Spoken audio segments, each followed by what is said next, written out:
National Weather Service in Ruskin has issued a special marine warning for Charlotte Harbor and Pine Island Sound until 5:45 p.m. Eastern Daylight Time.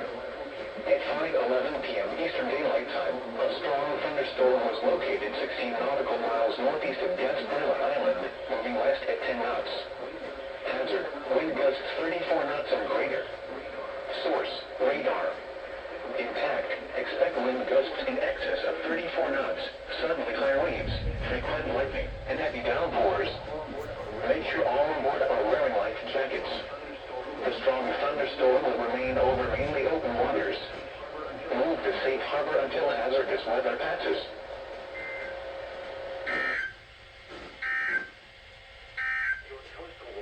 Now for the official National Weather Service forecast issued 1 p.m.